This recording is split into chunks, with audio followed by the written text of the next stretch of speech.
ഹമാസും അമേരിക്കയും ചർച്ച നടത്തി. വളരെ പ്രാധാന്യത്തോടു കൂടി ഈ വിഷയം പടിഞ്ഞാറൻ മീഡിയ റിപ്പോർട്ട് ചെയ്യുകയും ചെയ്തു. ഇത് ഏറ്റവും കൂടുതൽ അടി കിട്ടിയിരിക്കുന്നത് ഇസ്രായേലിനാണ്. ഇസ്രായേൽ ഇല്ലാത്ത ഒരു ചർച്ചയാണ് ഹമാസും അമേരിക്കയും തമ്മിൽ നടത്തിയിരിക്കുന്നത്. ബന്ദി മോചനവുമായി ബന്ധപ്പെട്ട്, അമേരിക്കൻ ബന്ദികളെ മോചിപ്പിക്കുന്നതുമായി ബന്ധപ്പെട്ട് ഇസ്രായേലുമായിട്ട് ചർച്ച നടത്തിയിട്ട് പ്രത്യേക കാര്യമൊന്നുമില്ല എന്ന് മനസ്സിലാക്കിയതിന്റെ അടിസ്ഥാനത്തിലാണ് ഭീകര സംഘമാണെങ്കിലും താൽക്കാലികപരമായി മറ്റ് പോംവൈകളൊന്നും ഇല്ലാത്തത് കൊണ്ട് ഹമാസുമായി ചർച്ച നടത്തിയത് എന്നാണ് പടിഞ്ഞാറൻ മീഡിയകൾ ഈ വിഷയമായിട്ട് ബന്ധപ്പെട്ട് പറയുന്ന റിപ്പോർട്ടുകൾ. അതിന്റെ മറ്റൊരു ഭാഗത്ത് പറയുന്നത് ചില സാഹചര്യങ്ങളിലൊക്കെ ഹമാസിനെ അമേരിക്ക ഭീഷണിപ്പെടുത്തുക എന്ന് പറഞ്ഞാൽ ബന്ദികളെ മുഴുവൻ മോചിപ്പിച്ചിട്ടില്ലെങ്കിൽ ഹമാസിനെ ഇല്ലാതാക്കുന്ന പ്രവർത്തനത്തിന് അമേരിക്ക നേതൃത്വം നൽകും എന്ന് പറയുന്നു. മറ്റൊരു ഭാഗത്ത് ഹമാസുമായിട്ട് സമാധാനമായിരിക്കുന്ന ഉടമ്പടി ഉണ്ടാക്കാനുള്ള ചർച്ച നടത്തുന്നു. അപ്പൊ ലോകം ഇപ്പൊ കാണുന്നത് രണ്ട് തരത്തിലും രണ്ട് ധ്രുവത്തിലുമാണ് അമേരിക്കയെ. സമാധാനത്തിന് വേണ്ടിയിട്ടാണോ അതോ യുദ്ധത്തിന് വേണ്ടിയിട്ടാണോ യഥാർത്ഥത്തിൽ അമേരിക്ക ശ്രമിക്കുന്നത് എന്ന് ഇപ്പൊ പറയാൻ പറ്റാത്തൊരു സാഹചര്യമാണ് നിലനിൽക്കുന്നത്. മറ്റൊരു വിഷയം അതിന്റെ ഭാഗമായിട്ട് പറയുന്നത് ഉക്രൈനിൽ നടന്നിരിക്കുന്ന സംഭവത്തിന് തുല്യമായിരിക്കുന്ന സാഹചര്യം ഫലസ്തീനിൽ സൃഷ്ടിക്കാൻ വേണ്ടി അമേരിക്ക ശ്രമം നടത്തുന്നുണ്ട് എന്നുള്ളതാണ്. അതിന്റെ കാര്യം, ഉക്രൈനും റഷ്യയും തമ്മിൽ യുദ്ധം തുടങ്ങിയിട്ട് 3 വർഷം കഴിഞ്ഞ് 4ാമത്തെ വർഷത്തിലേക്ക് കയറി. ഈ 3 വർഷവും അതിൽ ട്രംപ് അധികാരത്തിലേറിയ ജനുവരി 20-ാം തീയതിന്റെ മുൻപ് നോക്കുന്ന സമയത്ത് അത്രയും കാലം കണ്ണടച്ചുള്ള സഹായങ്ങളാണ് ഉക്രൈന് അമേരിക്ക നൽകിയത്. ട്രംപ് അധികാരത്തിൽ വന്നതോടുകൂടി രീതിക്ക് മാറ്റം വന്നു. ഈ ഉക്രൈൻ പ്രസിഡന്റുമായിട്ട് പറഞ്ഞു ഉടക്കി ഈ ചർച്ച നടത്തപ്പെട്ട അമേരിക്കയുടെ ഓഫീസിൽ നിന്ന് ഈ ഉക്രൈൻ പ്രസിഡന്റ് സെലൻസ്കിയോട് ഇറങ്ങിപ്പോകാൻ വേണ്ടി പറഞ്ഞു. അങ്ങനെ വല്ലാത്ത രീതിയിലൊരു സാഹചര്യം, സാധാരണ ഒരു നാട്ടിൻ പ്രദേശത്ത് വ്യക്തികൾ തമ്മിലോ പ്രാദേശിക ലീഡർമാർ തമ്മിലോ ഉണ്ടാകുന്ന ഒരു സാഹചര്യമാണ് ലോകത്തിന്റെ കണ്ണുകൾ മുഴുവൻ നോക്കി നിൽക്കെ അമേരിക്കൻ പ്രസിഡന്റ് ഉക്രൈന്റെ പ്രസിഡന്റിനെ ഇറക്കി വിട്ടതുമായിട്ട് ബന്ധപ്പെട്ട സംഭവങ്ങൾ നടന്നത്. പിന്നെ വലിയ സ്വീകരണമാണ് ഉക്രൈന്റെ പ്രസിഡന്റിന് ബ്രിട്ടൻ നൽകിയത്. അതോടുകൂടി ബ്രിട്ടനും അമേരിക്കയും തമ്മിൽ ഉടക്കിലായി, വിഷയങ്ങളിലായി.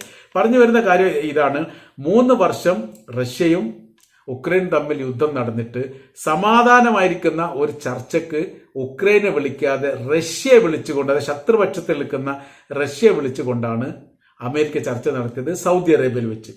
അമേരിക്കയുടെ പ്രതിനിധിയും റഷ്യയുടെ പ്രതിനിധിയും ഉക്രൈനുമായിട്ട് ബന്ധപ്പെട്ട കാര്യത്തെക്കുറിച്ചുള്ള ചർച്ച നടന്നത് സൗദി അറേബ്യയിലാണ്. ഇപ്പോൾ ഹമാസുമായിട്ട് ബന്ധപ്പെട്ട ഒരു വിഷയം വരുന്ന സമയത്ത് ഇവിടെ നടന്നിരിക്കുന്ന സംഭവം, യുദ്ധത്തിന് ഇരകളായ ഉക്രൈൻ എന്ന് പറയുന്ന രാജ്യത്തെ പൂർണ്ണമായി തള്ളിക്കൊണ്ടാണ് അമേരിക്ക ശത്രുവായിരിക്കുന്ന റഷ്യയെ കൂട്ടുപിടിച്ചുകൊണ്ട് ഉക്രൈന്റെ പ്രശ്ന പരിഹാരത്തിന് വേണ്ടിയിട്ടുള്ള ചർച്ച നടത്തുന്നത്. അപ്പൊ നമ്മൾ പോയിട്ട് ഇവിടെ എത്തുന്ന സമയത്ത്, പാലസ്തീനിൽ എത്തുന്ന സമയത്ത് ഇവിടെ നടക്കുന്ന സംഭവം 1 വർഷവും ഏകദേശം 5 മാസവുമായി പാലസ്തീനും ഇസ്രായേലും തമ്മിൽ യുദ്ധം നടത്തിയിട്ട് കുറഞ്ഞ ഒരു കാലയളവ് മാത്രമാണ് യുദ്ധമില്ലാത്ത വെടിനിർത്തലുമായി ബന്ധപ്പെട്ട സാഹചര്യങ്ങൾ അവിടെ ഉണ്ടായത്. കൂടി വന്നാൽ 1.5 മാസം അല്ലെങ്കിൽ 2 മാസത്തിന്റെ ചുവട എന്ന് പറയാൻ പറ്റും. അപ്പോൾ ഈ ഒരു സാഹചര്യം ഒഴിച്ചു നിർത്തിയാൽ ബാക്കി മുഴുവനും രൂക്ഷമായിരിക്കുന്ന യുദ്ധവും ഏകദേശം 45,000-ത്തിലധികം പാലസ്തീനുകളും 10,000-ത്തിലധികം സൈനികരും ഇസ്രായേലികളും കൊല്ലപ്പെട്ടു എന്ന് പറയപ്പെടുന്നു. അതിപ്പോൾ സ്ഥിരീകരിച്ചിട്ടില്ല, അത് കൂടുതലുണ്ട് എന്ന് പറയുന്നു, എന്നാൽ അത്ര ഇല്ല എന്ന് പറയുന്നു. ഏതായിരുന്നാലും നല്ലൊരു മരണങ്ങൾ ഇസ്രായേലിനെ പ്രതിനിധീകരിച്ചും ഉണ്ടായിട്ടുണ്ട് എന്നാണ് മനസ്സിലാക്കാൻ വേണ്ടി പറ്റുന്നത്. ഫലസ്തീനെ സംബന്ധിച്ചിടത്തോളം അത് സ്ഥിരീകരിക്കപ്പെട്ടതും ആരോഗ്യ ഡിപ്പാർട്ട്മെന്റ് ഈ UN സഭയ്ക്ക് റിപ്പോർട്ട് നൽകിയതുമാണ്. 47,000 കടന്നു എന്നുള്ളതാണ് ഒരു റിപ്പോർട്ട്. മറ്റൊരു റിപ്പോർട്ടിൽ പറയുന്നത് 50,000-ൽ എത്തിയിരിക്കുന്നു എന്ന തരത്തിലാണ്. അപ്പോൾ ഇവിടെ ഇത്രയും കാലത്തിനിടയിൽ നടന്ന യുദ്ധവുമായി ബന്ധപ്പെട്ട് ഈ ഇസ്രായേൽ എന്ന് പറയുന്ന രാജ്യത്തെ മാറ്റി നിർത്തിയിട്ട് ഇസ്രായേലിന്റെ പൂർണ്ണമായിരിക്കുന്ന ശത്രുപക്ഷത്തുള്ള വിഭാഗമാണ് ഹമാസ് എന്ന് പറയുന്നത്, ഭീകര സംഘടന എന്ന് കൃത്യമായ രീതിയിൽ ഇസ്രായേൽ അഭിസംബോധന ചെയ്യുകയും പറയുകയും ചെയ്യുന്നതാണ് ഹമാസ് എന്ന് പറയുന്ന സംഘടന. ആ സംഘടനയുമായിട്ട് അമേരിക്ക ചർച്ച നടത്തുന്നു. അമേരിക്ക ഹമാസിനെ ഭീകര സംഘമായിട്ട് പ്രഖ്യാപിച്ചതാണ്. 37 സംഘത്തിലോ അങ്ങനെ എന്തോ ഒരു സംഘത്തിന്റെ എണ്ണത്തിന്റെ പേരൊക്കെ പറയുന്നത് അതിൽപ്പെട്ടതാണ്. അപ്പോൾ ഇസ്രായേലിനെ ഒതുക്കുക എന്ന് പറയുന്ന സമയത്ത് ഫലസ്തീനിൽ പുതിയൊരു അജണ്ട എന്തെങ്കിലും ഉണ്ടോ എന്നുള്ളതാണ് ഇപ്പോൾ ഇസ്രായേലിന് സംശയം. കാര്യം 3 വർഷമായി യുദ്ധം ചെയ്യുന്ന ഉക്രൈനെ ഒഴിവാക്കിക്കൊണ്ട് ശത്രുപക്ഷമായിരിക്കുന്ന റഷ്യയെ കൂട്ടിപ്പിടിച്ചതിന് തുല്യമായിരിക്കുന്ന സ്ഥിതിയാണ് ഏകദേശം 1.5 വർഷത്തോളം യുദ്ധം ചെയ്തിരിക്കുന്ന ഇസ്രായേലിനെ ഒഴിവാക്കിക്കൊണ്ട് ശത്രുപക്ഷത്തുള്ള ഹമാസിനെ കൂട്ടുപിടിച്ചുകൊണ്ടുള്ള ചർച്ച നടത്തുക എന്ന് പറഞ്ഞത് നിസ്സാരമല്ല, വളരെ ഗൗരവകരമായിരിക്കുന്ന വിഷയമായിട്ട് തന്നെയാണ് കണക്കാക്കുന്നത്. അപ്പോൾ ഇസ്രായേൽ ഈ വിഷയവുമായിട്ട് ബന്ധപ്പെട്ട് വലിയ രീതിയിൽ പിരിമുറക്കവും ഇതിന്റെ പ്രതിഷേധം അമേരിക്ക അറിയിക്കുകയും ചെയ്തിട്ടുണ്ട്. എന്നാൽ ട്രംപിനെ സംബന്ധിച്ചിടത്തോളം അത് തങ്ങളുടെ ബന്ദികളെ മോചിപ്പിക്കാൻ ആവശ്യമായിരിക്കുന്ന നടപടിക്രമങ്ങൾ നിങ്ങളുമായിട്ട് സംസാരിച്ചുകൊണ്ട് പ്രത്യേകിച്ച് കാര്യമില്ല. കാര്യം എന്ന് പറഞ്ഞാൽ ഇസ്രായേലിന്റെ ബന്ദികളെ തന്നെ പൂർണ്ണമായ രീതിയിൽ മോചിപ്പിക്കാൻ നിങ്ങൾക്ക് ഇപ്പോഴും സാധിച്ചിട്ടില്ല. അതിനനുബന്ധമായിരിക്കുന്ന ഒരു ചർച്ച നടത്തിക്കൊണ്ട് അവരെ മോചിപ്പിക്കുക എന്നുള്ളത് തീർച്ചയായിട്ടും ഇസ്രായേലിന്റെ ആവശ്യമാണ്. അതിന് വിട്ടുവീഴ്ചയ്ക്കില്ലാതെ വീണ്ടും യുദ്ധത്തെക്കുറിച്ച് തന്നെ സംസാരിച്ചുകൊണ്ടിരിക്കുന്ന സമയത്ത് യഥാർത്ഥത്തിൽ ബന്ദികൾ വീണ്ടും അവിടെ മരണപ്പെടുകയാണ് ചെയ്യുക. ഇങ്ങനെയാണ് അതിന്റെ വിശദീകരണ കുറിപ്പുകൾ പോകുന്നത്. ഏതായിരുന്നാലും ഇപ്പോഴത്തെ ലോകത്തിന്റെ അവസ്ഥകളും സ്ഥിതികളും എന്ന് പറഞ്ഞാൽ പ്രവചനാതീതമാണ്.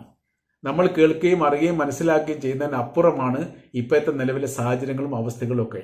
ഫലസ്തീനെ സംബന്ധിച്ചിടത്തോളം അവിടെ സ്വാതന്ത്ര്യവുമായി ബന്ധപ്പെട്ട വിഷയത്തിന് പ്രത്യേകമായിരിക്കുന്ന പരിഗണന നൽകിക്കൊണ്ട് രാജ്യസ്വാതന്ത്ര്യത്തിന് അല്ലെ ദ്വിരാഷ്ട്ര ഫോർമുലയും പരിഹാരം ഉണ്ടാക്കണമെന്ന് ഇലക്ഷൻ പ്രചരണത്തോട് അനുബന്ധിച്ച് ഈ ട്രംപിനോട് വോട്ടർമാർ അല്ലെങ്കിൽ അദ്ദേഹത്തിന്റെ പാർട്ടിയിൽപ്പെട്ട ആൾക്കാർ തന്നെ പറഞ്ഞതും അദ്ദേഹം അത് വാക്ക് പാലിക്കുമെന്ന് പറഞ്ഞതുമാണ്. അങ്ങനത്തെ ഒരു വിഷയം കൂടി ഇപ്പോൾ അമേരിക്കയുമായിട്ട് ബന്ധപ്പെട്ട് പൊന്തി വരുന്നു.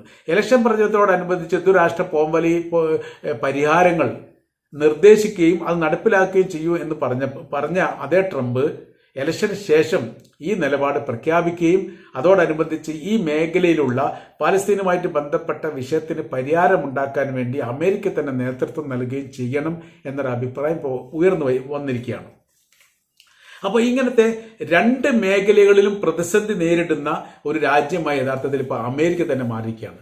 ഉക്രൈനുമായിട്ട് ബന്ധപ്പെട്ട് അവിടെ ഉക്രൈനുമായിട്ട് ഉടക്കേണ്ടി വന്നു, ഇവിടെ ഫലസ്തീനുമായിട്ട് ബന്ധപ്പെട്ട വിഷയത്തിൽ ഇസ്രായേലുമായിട്ട് ഉടക്കേണ്ടി വന്നു. അപ്പോൾ നയങ്ങളും നിലപാടുകളും ഒക്കെ കൃത്യമായ രീതിയിൽ ലോകത്തോട് അമേരിക്ക പറയുന്നുണ്ടെങ്കിലും അത് ഉൾക്കൊള്ളാനും കൃത്യമായ രീതിയിൽ നടപ്പിലാക്കുന്ന കാര്യത്തിലും ഇപ്പോൾ അമേരിക്ക പരാജയപ്പെടുകയാണ്.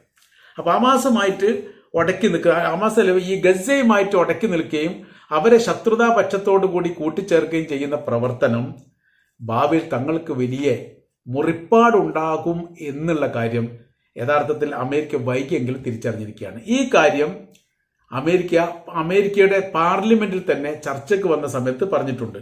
നമ്മൾക്ക് ഹമാസിനെയോ അല്ലെങ്കിൽ ഗസയോ ഇല്ലാതാക്കുക എന്ന് പറയുന്നത് എളുപ്പമാണ്, പക്ഷെ അതിനുശേഷം നമ്മൾക്ക് അവിടെ നിലനിൽക്കുക എന്ന് പറയുന്നത് പ്രയാസകരമായിരിക്കുന്ന കാര്യമാണ്.